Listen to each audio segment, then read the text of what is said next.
Salut tout le monde, je reviens d'un voyage avec ma chérie d'un petit mois en Indonésie.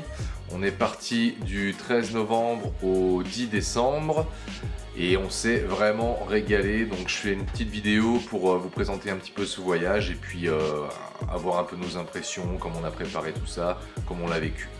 Alors, quelques données déjà sur le pays. L'Indonésie, donc c'est un pays d'Asie, évidemment, qui est partagé entre l'Asie du Sud-Est et une partie dans l'Océanie.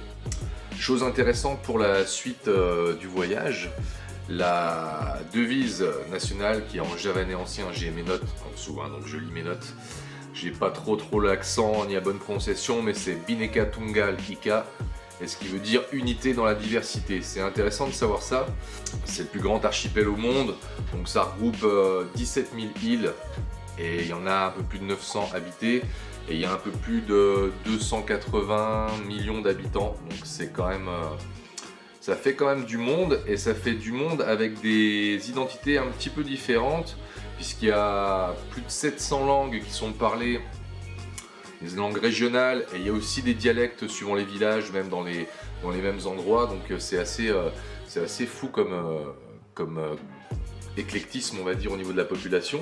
Il y a eu une langue qui a été mise en place qui est l'Indonesia Bahasa, et donc les gens d'Indonésie, les Indonésiens parlent tous, je pense, cette langue un peu nationale, et ont aussi les langues plus locales. Donc sur Bali par exemple, il y a du balinais. Et sur Lombok, je sais pas trop, j'en ai pas trop discuté avec les gens, mais je sais que c'est l'ethnie Sasak notamment qui est originaire de Lombok, et donc il y a aussi ces langues un petit peu régionales, voire très locales. Donc beaucoup d'îles éparpillées un petit peu partout, avec vraiment des grandes différences, on va dire, sociologiques, et religieuses aussi, notamment parce que toute l'Indonésie est musulmane. Le pays est musulman, sauf à Bali où on a l'hindouisme balinais, donc qui est un peu une déclinaison de l'hindouisme indien, et qui est vraiment la religion de la plupart de la population sur l'île de Bali, quoi. Pour ce qui est du climat, on est quand même dans des pays assez chauds, avec un climat bien humide. Nous, à la période à laquelle on est parti, donc entre novembre et décembre, c'est un peu le début de la saison humide, la saison des pluies. On n'en a pas trop souffert, mais par contre c'est vrai que tu dois avoir un truc du genre 28-30 degrés de moyenne tous les jours, de très tôt le matin à tard le soir. C'est vrai que tu vis quand même beaucoup en claquettes, en tongs, en débardeur, en board short, et il faut s'attendre quand même à transpirer pas mal, et donc s'abreuver aussi pas mal, quoi. Pour ce qui est du transport, pour se rendre là-bas, nous évidemment on a pris l'avion, on est parti de Marseille jusqu'à Istanbul avec il me semble 3 heures ou 3h30 de vol. On a eu une petite attente à Istanbul, et après on a fait Istanbul-Denpasar, donc l'aéroport international de Bali. Et en tout, les deux vols cumulés, ça a dû nous prendre une quinzaine d'heures, je crois. Donc c'est long, mais ça se fait quand même bien parce que bon, t'es dans l'avion, tu regardes des films, tu manges, tu dors, c'est assez bien passé, quoi, quand même. Les démarches administratives pour aller à Bali, Lombok, Indonésie, c'est pas très compliqué, hein. On a voyagé moins d'un mois, donc pas besoin de visa. Et quand tu arrives à l'aéroport, en fait, ça c'était un petit peu compliqué, tu dois t'enregistrer par le biais d'une application, et puis tu t'arrêtes à un bureau aussi pour payer une sorte de visa, justement, qui nous a coûté, je crois, 25 € pour notre séjour, chacun. Pour les questions un peu techniques d'argent et de téléphone, par exemple, en Indonésie on paye en roupies indonésiennes. Faut savoir que nous, quand on y était, 1 euro, ça équivalait à peu près, je crois, à 20 000 roupies indonésiennes. Donc nous on se basait sur 100 000 roupies égale plus ou moins 5 €, quoi. Donc c'est vrai que là-bas tu brasses beaucoup de billets. On a trouvé beaucoup de distributeurs d'argent, et en général tu peux retirer au maximum 2 500 000 roupies, ce qui fait l'équivalent de, je crois, 130 € à peu près. Bon, t'as quand même de quoi faire avec cette somme, parce que c'est vrai que les prix, les coûts, le coût de la vie, que ce soit le logement, la bouffe et tout, c'est quand même beaucoup moins cher qu'en France. Donc de ce côté-là, tu peux vraiment profiter avec le pouvoir d'achat d'un Français, finalement. Et puis pour ce qui est des paiements, ça paye beau, tu peux beaucoup payer par carte dans pas mal d'endroits finalement, parce que c'est quand même très très touristique. Quelquefois tu as une majoration de 3% pour payer par carte. Nous ce qu'on avait fait, c'est qu'on avait changé notre carte bancaire juste pour le voyage auprès de notre banque, pour pas avoir de frais sur les retraits et les paiements en carte bleue. Pour le téléphone, moi j'ai un téléphone dans lequel je peux mettre une eSIM, une SIM électronique. Donc je suis allé sur un site internet simplement qui s'appelle eSIM, je crois, .com. Et là tu peux choisir une carte pour avoir internet. C'était surtout pratique pour ça, pour internet. Et puis WhatsApp, ça passe beaucoup par WhatsApp là-bas, avec les gens, avec les taxis, avec les gens que tu rencontres ou les prestataires. Et là, pour cette SIM, là, j'ai dû payer 25 €, dans les 25 € pour 20 gigas. Ça m'a fait la totalité du voyage de presque un mois, sachant qu'il y a aussi beaucoup la Wi-Fi dans plein de lieux, d'hôtels, de restos, enfin quasiment partout. Sur les questions un peu de santé, les questions un peu sanitaires, nous on a contrôlé un peu nos vaccins, alors on n'a pas fait de démarches ou de choses par rapport au palu, des choses comme ça. Je me suis refait vacciner pour l'hépatite A, il me semble, ou B, je sais plus, l'une ou l'autre. Et parce que j'étais pas à jour simplement de ça, donc nous on a pris l'option de pas trop se blinder de vaccins non plus, mais on a quand même fait gaffe. On a fait gaffe sur place, vraiment au niveau de l'eau, parce qu'on a bu que de l'eau en bouteille ou en gallon là, enfin de l'eau contrôlée on va dire, jamais d'eau du robinet, et on s'est même pas lavé les dents avec l'eau du robinet, pour dire qu'on a fait vraiment gaffe de ce qu'on avait lu avant par rapport à ça, quoi. Pour ce qui est de la suite de la vidéo, je vous propose les images que j'ai montées par étape chronologique du voyage, histoire de suivre un peu ce qu'on a vécu. Et à la fin de cette vidéo, je ferai un petit bilan du ressenti qu'on a eu sur ce voyage entre Bali et Lombok, avec les points positifs qui sont vraiment plutôt nombreux, et les points négatifs qui sont beaucoup moins nombreux, mais il y en a un notamment, vous verrez ça à la fin de la vidéo. Voici l'itinéraire qu'on a suivi. Je vous ai mis en blanc les villes qu'on a faites à Bali et en rouge les villes qu'on a faites à Lombok.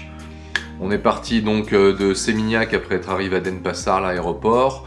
À Seminyak, on est reparti pour aller sur Ubud. De Ubud, on a passé une nuit à Sidemen. Sidemen, on a fait Amet, on est resté un petit peu là-bas. Ensuite, on a transité une nuit par Padang Bai pour prendre le bateau. On est allé à Lombok. Lombok, on a fait Kuta Lombok, Selong Belanak. On a fait quoi d'autre? Senggigi également. On a repris le bateau à Bangsal pour aller sur les îles Gili. On a choisi d'aller à Gili Air. De Gili Air, c'est comme ça qu'on prononce. On est allé à Nusa Lembongan et Nusa Ceningan. Puis on est revenu sur l'île de Bali. On a fait le Mont Batur. On est descendu tout au sud dans les coins d'Uluwatu et on a fini par Canggu. Allez, on est à Bali, donc on va essayer d'aller surfer un petit coup. Bon nous on est débutants, on est plus à l'aise quand même sur la neige que sur l'eau, mais c'est à peu près le même principe. C'est sur une planche. Allez.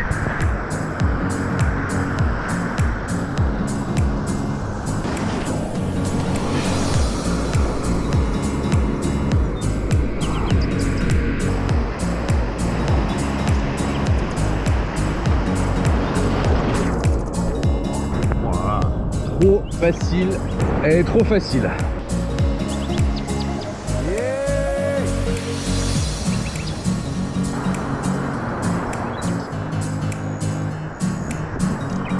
Bon chérie, elle est trop forte. Moi je suis encore un peu trop nul. On va voir. Putain, ça me parasse.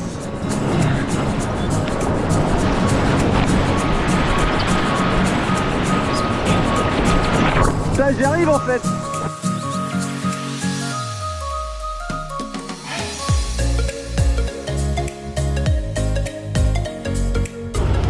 Alors ici, au nord de Kuta et de Legian, c'est un peu la jungle urbaine de la circulation. Et faut savoir que quand tu marches, que tu es un touriste, tu es vite c'est vite dangereux. Et t'es vite remarqué parce qu'on te klaxonne tout le temps, on te demande tout le temps si tu veux prendre un taxi. Yes. Hello. Taxi. Donc on décline poliment. Voilà. Alors, on arrive sur la plage de Sémignac. Ambiance motorisée. La playa. Le surf. Le sunset. Là, il y a un peu de monde. C'est blindé en fait, on voit pas, mais là-bas c'est blindé. Une bintang, un sunset.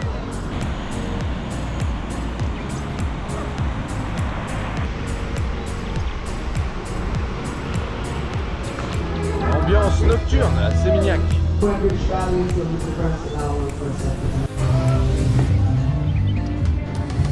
Un petit warung bien local.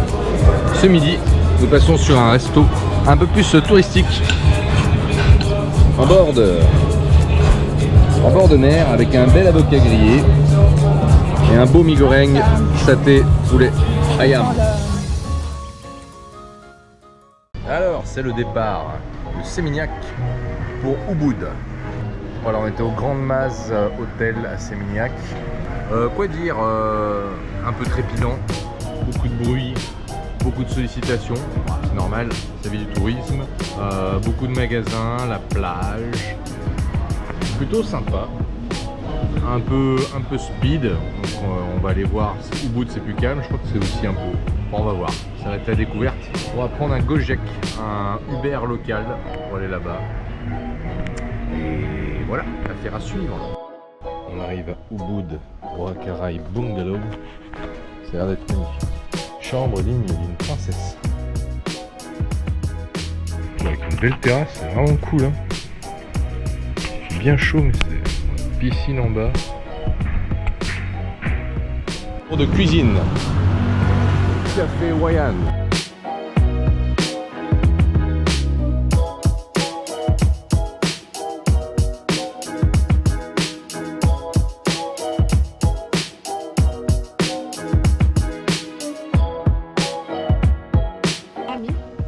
Garden, lemongrass, apple, lemon ya, ini sama lemon puding.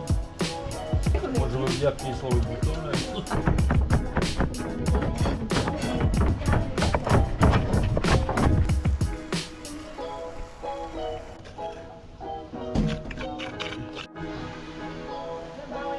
Ayo dulu. Grillé. Tong grillé. Goûtez s'il vous plaît. Oui. And then this one sweet soya sauce. Yeah. Kecap manis ya. Voilà, le résultat d'une matinée.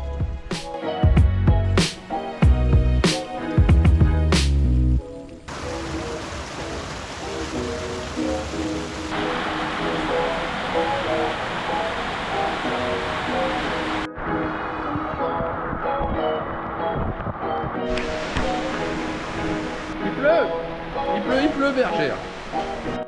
On arrive dans la Monkey Forest à Ubud. C'est un petit peu un lieu incontournable. C'est une forêt avec plein de singes. Et donc les singes ici sont vénérés pour être les descendants représentés Hanuman, le dieu singe.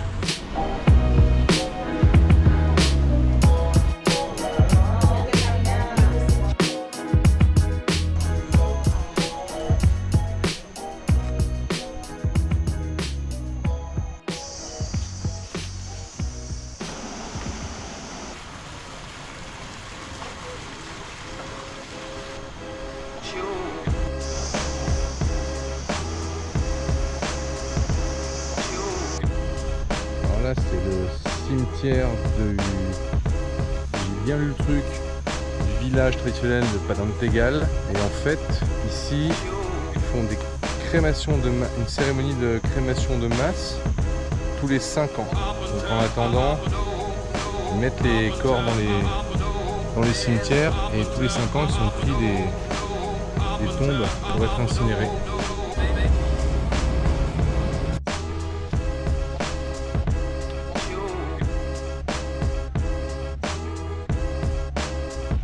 arrive à l'Arma Agunrai Museum Art.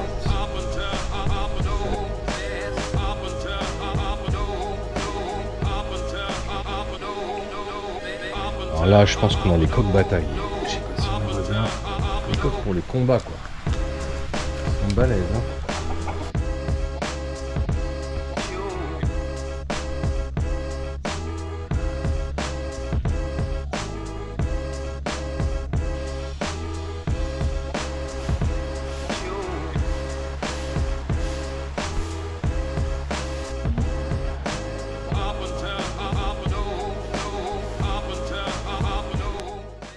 Alors, ce soir, c'est quoi le programme? C'est spectacle de danse. Spectacle de danse Ketchak, spectacle de danse traditionnel. On a lu l'histoire, on n'a pas tout retenu. En gros, c'est une histoire d'amour où Hanuman, le roi singe blanc, va venir délivrer la princesse, je crois. Je sais pas les noms, hein, c'est la mythologie, on connaît pas trop. En tout cas, c'est le bien qui gagne sur le mal. Et oui, et ça se passe ici.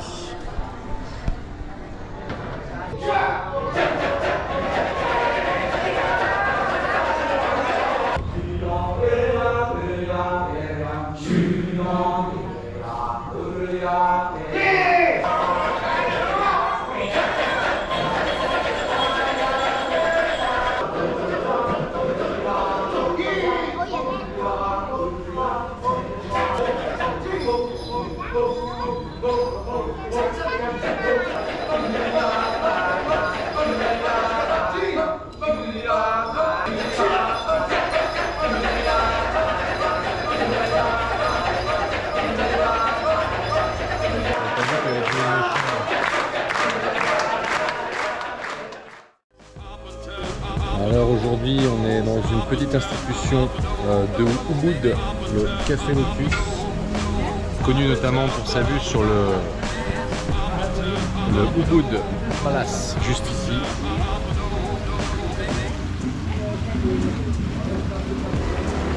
Plutôt sympa comme endroit.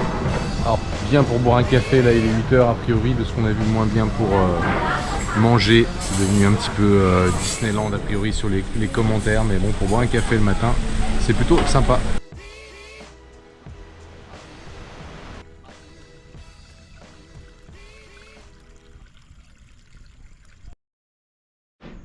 Ladies and gentlemen, boys and girls, welcome to Bali and welcome to Balinese.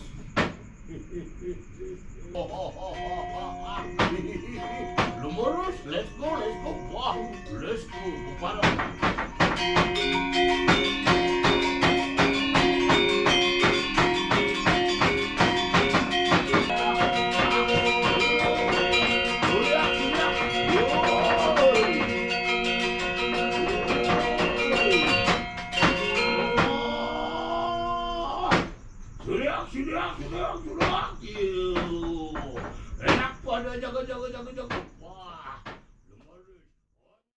Allez, on est arrivé à Silliman, chez Echo, au Echo Homestay. C'est vraiment cool. On est en plus dans la campagne, c'est tranquille. Ça change d'Ubud et ça fait du bien. Alors, petite visite de la chambre, on rentre par là. Ta-da-da. Si vous voulez bien vous donner la peine de rentrer. Belle petite chambre, franchement. Et surtout, ultra clean, quoi. Parce qu'on est resté 4 nuits à Ubud.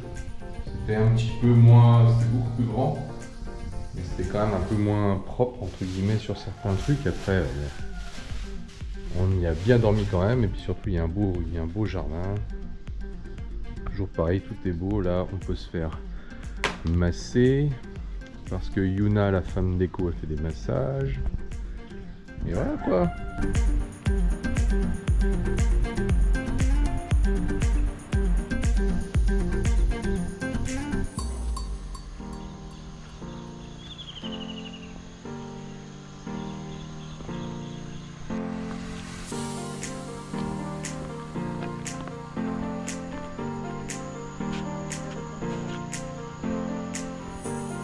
Ouais.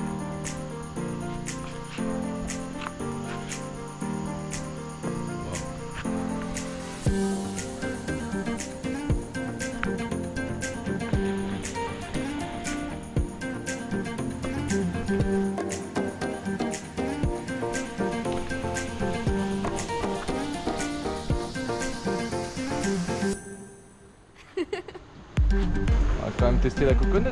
Une semaine qu'on est là, on n'en a pas mangé. Ni bu.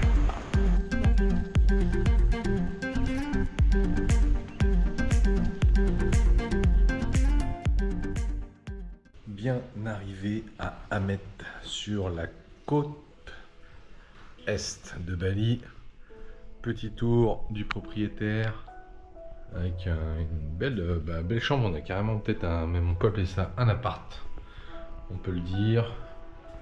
Douche, toilette, pas mal. Et là on a pris l'option cuisine privée. On va se faire un peu à manger histoire de ne pas manger au resto 2 fois par jour. On va aller voir des tortues, Inch'Allah. Des petites tortues et des coraux. Voilà. Le spot est plutôt joli, par contre c'est bien couvert là-bas.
Alors Ahmed, quand tu fais du snorkeling, tu peux profiter en même temps d'un petit concert de reprise avec un petit Pink Floyd. We just two lost souls swimming in a fishbowl, year after year. Il est un peu plus de 4 h du mat.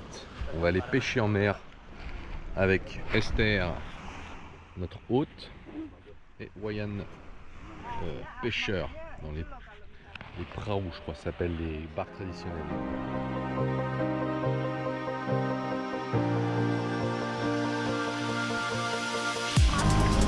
Premier poisson pour Esther. Esther is the boss.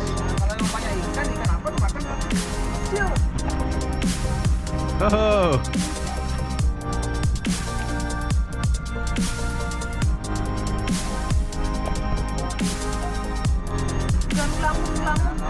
Dans l'among. Allez même, c'est parti mon kiki. C'est parti mon kiki là. Ah. Oh.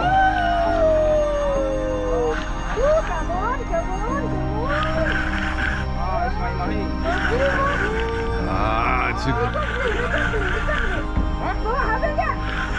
ah yes. Allez. Il est là le premier. Ah ça bouge, il te mousse. Cool. Oh non.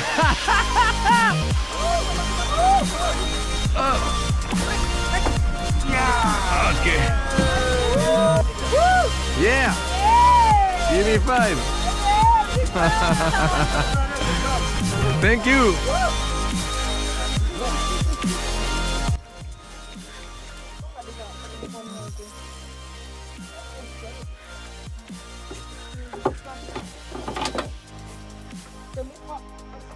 On est le bateau là.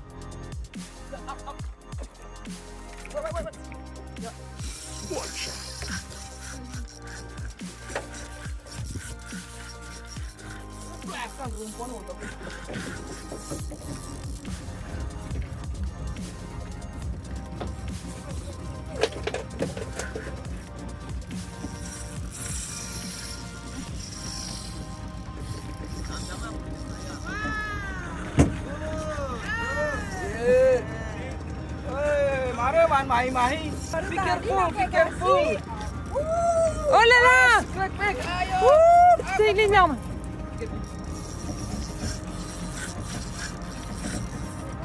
Strong. Jump up.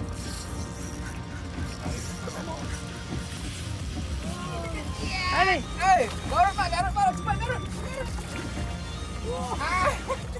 Cepat. Yes, Énorme! Makan nyam, buat makan nyam yang ni makannya. Look me sir. Look me sir, please. Hey, mahi.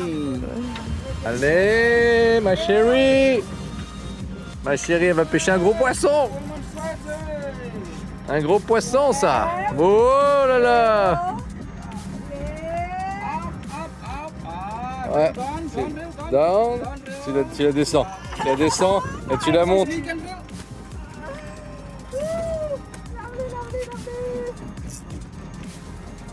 La bête, le monstre, c'est maintenant. The monster. Bren, il va être dégoûté. Allez, faut le sortir. Allez, ma chérie. Allez, c'est parti.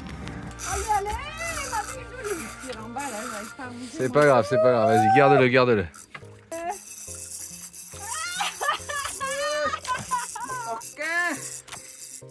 Yes, you can. Allez, il est là, je le vois. Allez, on le voit. Allez, Besar sekali, pantas lah. il est énorme. Dans l'autre ligne. Ah, sir, ikan real sir. Ah ouais. Talinya beri, talinya aduh, gampang talinya aduh. Aduh, Il est énorme, gampang aduh. Putain, il est plus rond que le mien, je suis deg. Allez, mon chat. Aman, sudah dekat. Allez, c'est de lever ta canne, Thierry. Besar. Voilà. Siap-siap ini jangan lepas ya. Belum. Kan film. Orang jobli. Alors, est-ce que tu arrives à lever ta canne? Wow, il est beau. Ouais. C'est pas fini. Ah.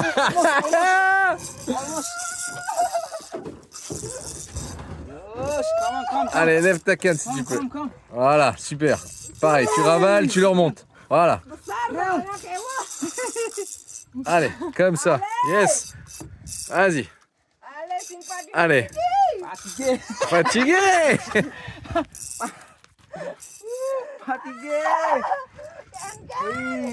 It's beautiful. Voilà, comme ça. Allez. Encore. Allez, encore. Allez. Hop, lève ta canne. Voilà. Ça va venir. Yeah. Oh, il est énorme. Oh là là. Oh, il est beau. Il est beautiful. Lihatin bro. Po. Yeah. Aujourd'hui, on est parti d'Amet ce matin pour aller à Padang Bai, qui est le port où on peut prendre le bateau pour Lombok ou les îles Gili. On va voir ce qu'on fait encore. On a pris une nuit à Padang Bai juste pour dormir. Et là, on a fait un stop à Tirtaganga sur la route, qui a un palais aquatique avec plein de poissons.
La petite plage à Padang Bai. Sympa. Alors. Oh, ça tue. Super beau.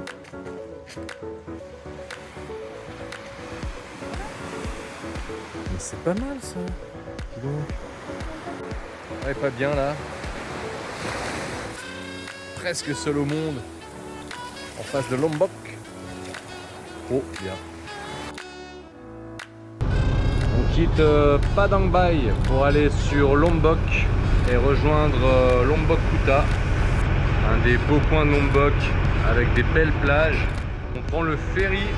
On a dit qu'on prenait pas le fast boat, le bateau rapide qui est plus cher et sûrement rempli de gens comme nous en voyage.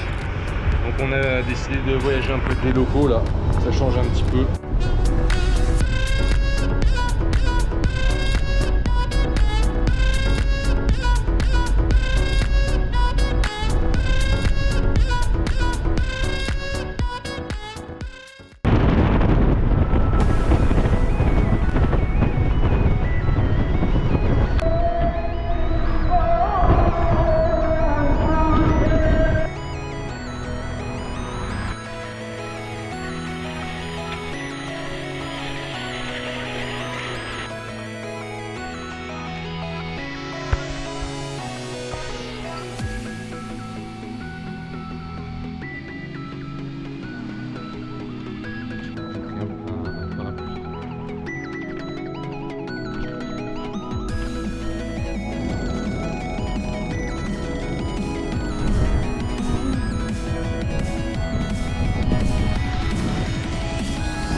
Jerupuk, spot de surf. En fait, les gens vont surfer avec les bateaux, c'est des navettes en bateau. Et bah voilà, ça a l'air d'être comme ça dans pas mal d'endroits pour aller chercher les vagues. C'est plutôt route comme village. On n'est pas dans l'ambiance Kuta un peu Babylone bar club. C'est vachement plus typique. Encore un warung, Stéphanie. Warung is life. T'as pris quoi toi? Bah, je suis à plus redire. Nasi Campbell. Ah non, c'est un autre. Non, non. Ah, ok. Ah l'ancienne, elle a bien. Que de la Que des trucs frits, moi. graillon. Fritour national.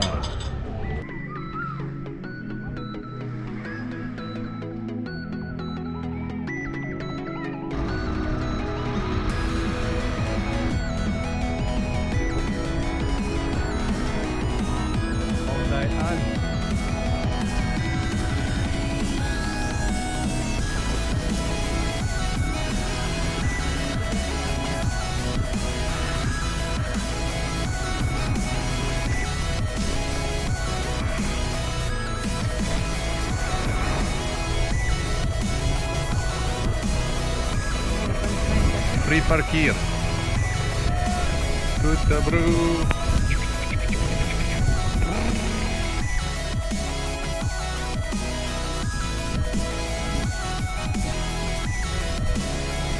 D'ailleurs, on a un bel orage.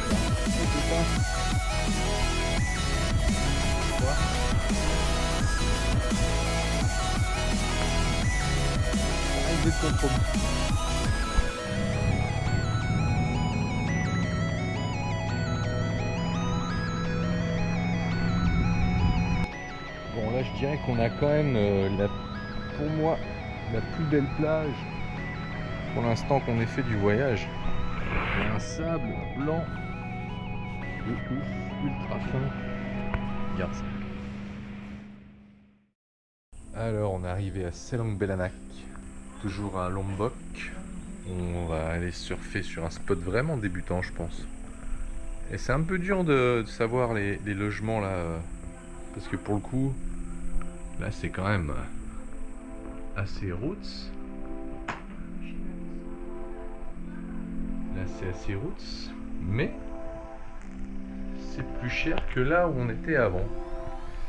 Alors là c'est l'équivalent de 15 € par nuit. Ce qui est quand même, je pense, un bon budget pour ici. Enfin en tout cas de ce qu'on a fait quoi. Selang Belanak, côte sud. Plus à l'ouest de Kuta Lombok, avec le côté pêcheur, les bateaux, le côté surf ici, avec toutes les cahutes pour les surf lessons, les petits warung, les petits sunbeds, tout ça. Et on est venu hier après-midi surfer là, c'est the spot pour les débutants, avec une vague plutôt tranquille qui déroule bien, donc c'est idéal pour débuter. Et en fait là-bas, je sais pas si on va au loin là, il y a le spot plus intermédiaire pour les surfeurs où ils t'emmènent en bateau. Voilà, très joli quand même.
Selang Belanak by night.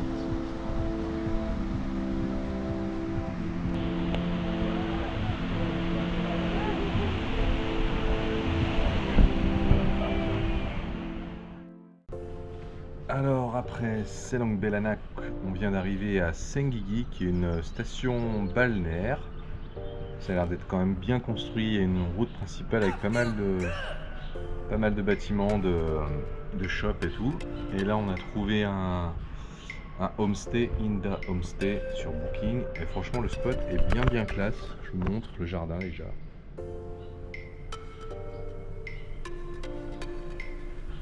Super joli. En plus, c'est un petit peu à l'écart, c'est vraiment au calme et la chambre est vraiment bien classe.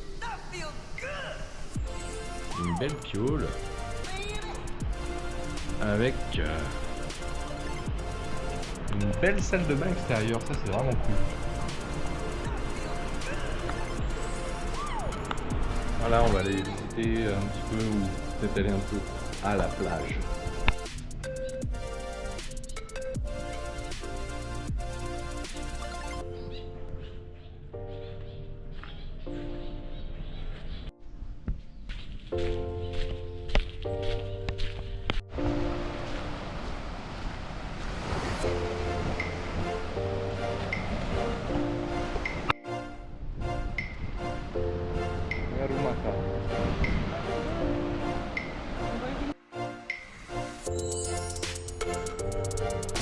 Voilà un spot de surf à Senguigui. Je peux dire qu'il y a de la grosse vague.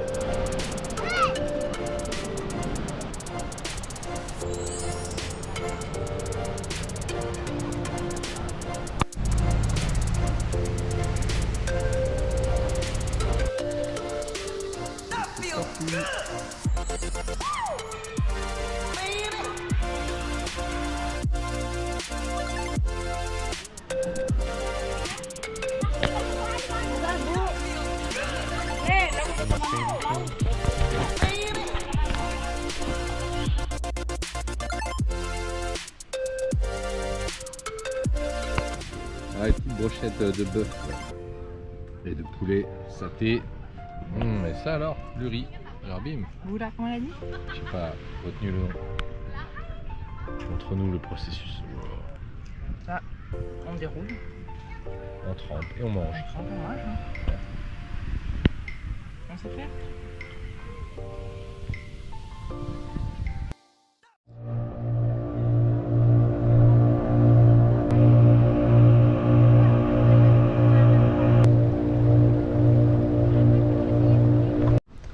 Bien arrivé sur Gili Air, une des 3 îles Gili, avec Gili Meno et Gili Trawangan. On a choisi Gili Air parce que c'est pas ni la plus calme ni la plus énervée en termes de bruit et de teuf en tout genre.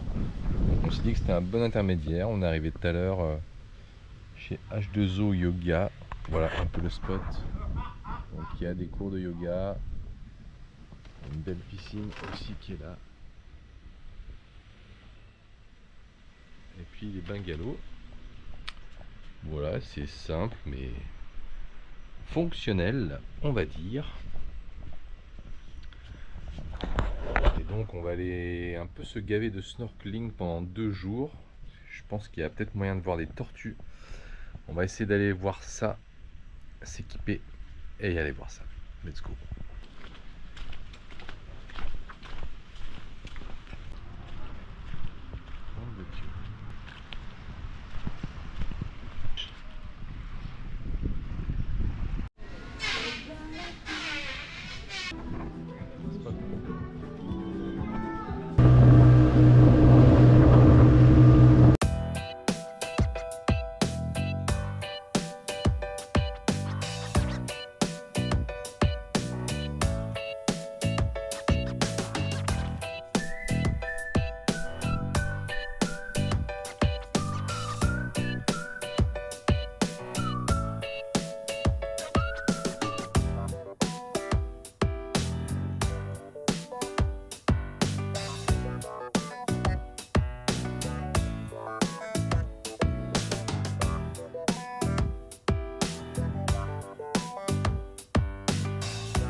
Allez, aujourd'hui on est parti de Gili Air pour prendre le super speedboat et aller à Nusa Lembongan. On est descendu et on est arrivé direct, on a loué un scooter, on est à Nusa Ceningan, c'est l'île à côté, c'est entre Nusa Penida, la grosse île, et Nusa Lembongan, la moyenne on va dire, il y a la petite, et les deux sont reliés par un pont jaune de Yellow Bridge. Et là on s'est trouvé un truc mon copain, et ben voilà, on voulait une vue sur la mer, donc vue sur la mer juste là-bas, et on a un bungalow de ouf, lit de princesse de ouf, ambiance boisée, ambiance cosite, ambiance café.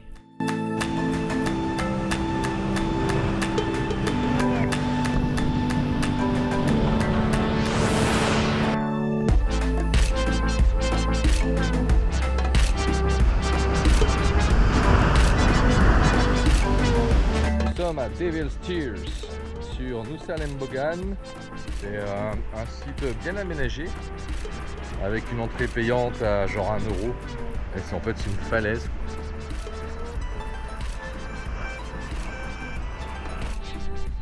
L'arme du diable. On va faire un peu le tour.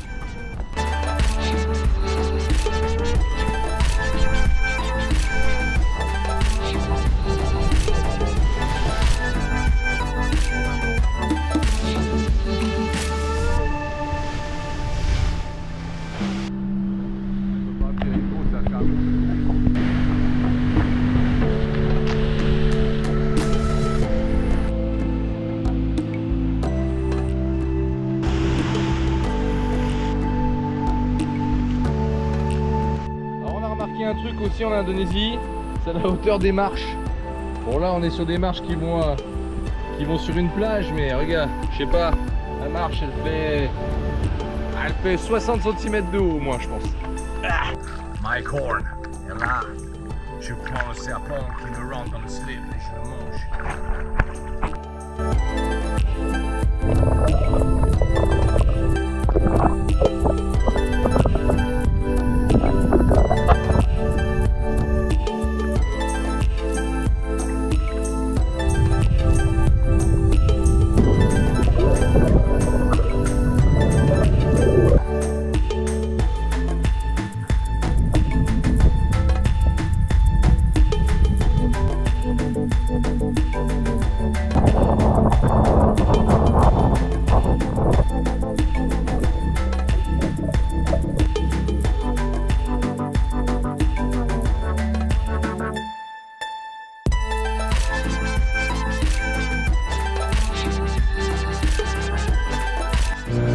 Allez, 7h du mat, on repart sur une session pêche avec Ray.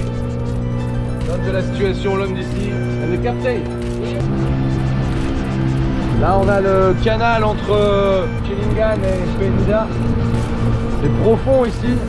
Mais là-bas, a priori à la pointe, c'est là-bas qu'on peut voir des raimentas quand on plonge en snorkeling.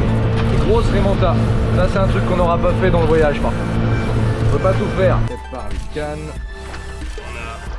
Plusieurs hameçons, une grosse olive, un gros plomb. Olé! Ray, fish on!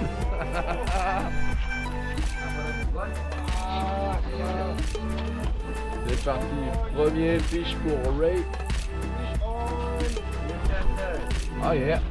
Fish on too! Good! Double strike! Hein? Whoa! Yeah! In Lempongan we call this one pogot. Forgot. Yeah. Okay. Oh, a little red one. Oh, you get it. Snapper. Is it a red snapper? Very nice. Red snapper. Yeah, red snapper. Whoa. Beautiful. Oh. Snapper. Another one. Rubbish too.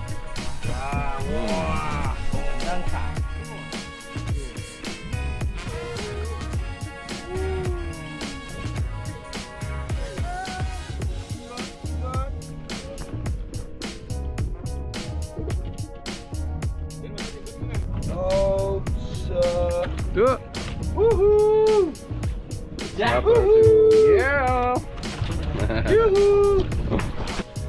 Ray, il a perdu un gros barracuda.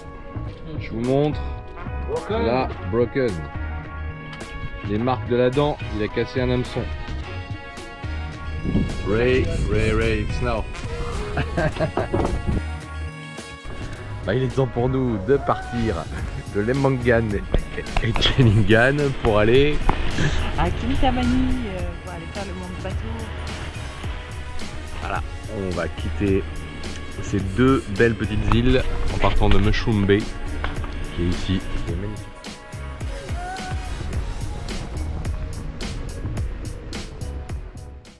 Bon bah on est arrivé dans les coins du Mont Batour.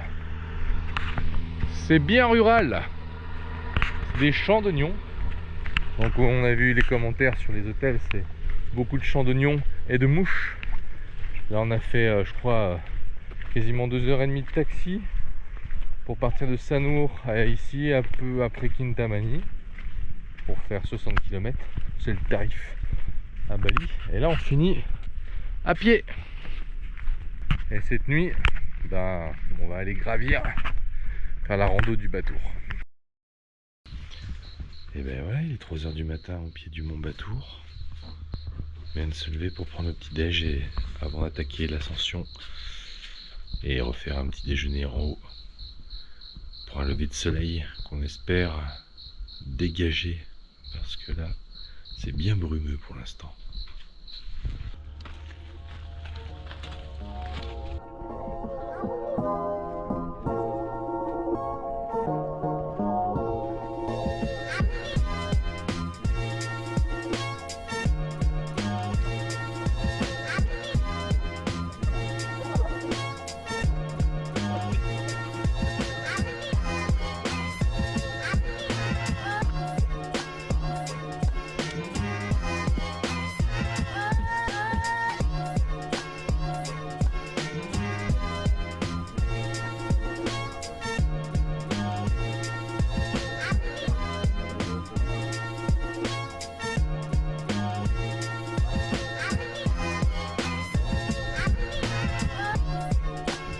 Starbucks.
On est au sud de l'île de Bali, en dessous d'Uluwatu, tout ça, Jimbaran je crois.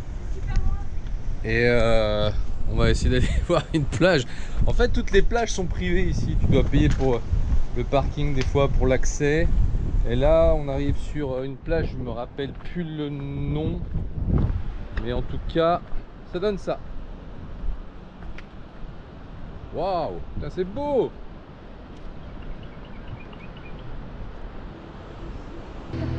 Ouais, voilà un petit warung au-dessus de la plage de Nungalan.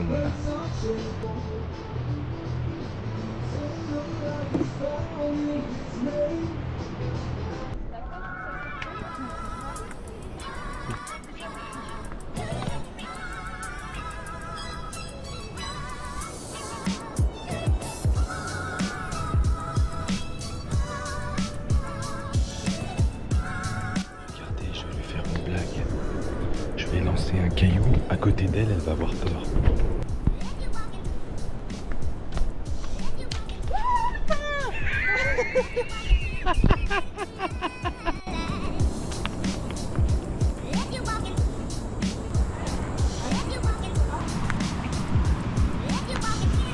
Oh.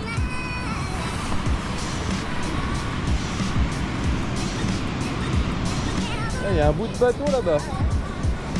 On va voir.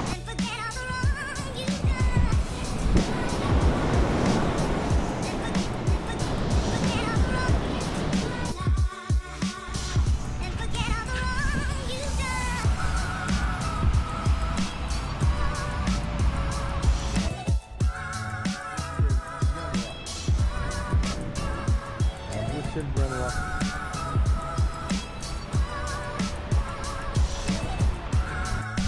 C'est parti, mon kiki. Ah non. On est à Beverly Hills. Brin, brin, brin, brin.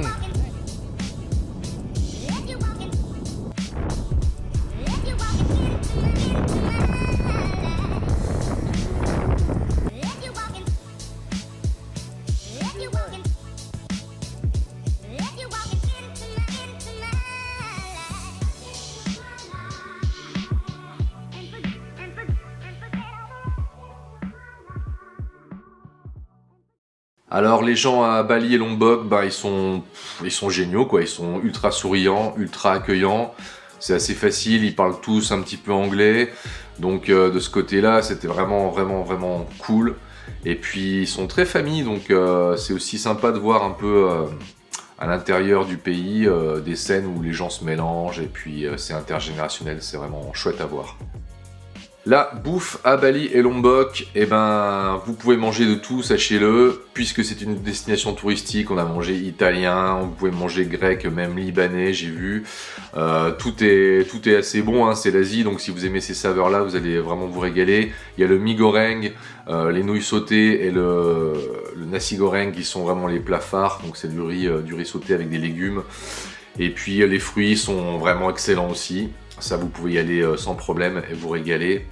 Et puis vous pourrez manger du porc sur Bali, avec notamment le babi guling, qui est un plat à base de porc, mais pas, ou en tout cas moins sur Lombok, même si on a, vu que c'est touristique encore une fois. Pour se déplacer à Bali et Lombok, sachez qu'il faut rouler à gauche, c'est un petit peu difficile au début de se projeter en tant qu'Européen. Mais sinon là-bas, tout le monde se déplace en scooter, on peut les louer pour vraiment pas cher, du genre 5 balles par jour, même pas 5 balles par jour. L'essence coûte pas grand-chose non plus. En taxi aussi on peut se déplacer, ça c'est un peu plus cher mais c'est quand même pratique. Vous avez aussi les Uber locaux qui sont les connus Gojek et Grab. Et puis c'est quand même globalement sur les agglomérations très très denses, donc il faut faire quand même assez attention pour rouler. Nous on n'a pas roulé tout de suite parce qu'on voulait s'habituer un petit peu au trafic et c'est un peu sport des fois. Ça peut sembler anarchique mais ça fonctionne quand même pour les gens là-bas. La plupart des accidents c'est dû à des touristes qui conduisent en fait, donc voilà, il faut le savoir, mais c'est quand même... super cool de se déplacer en scooter, vu qu'en plus il fait chaud, on prend un peu l'air et on est quand même hyper autonome, donc ça c'est assez génial quoi.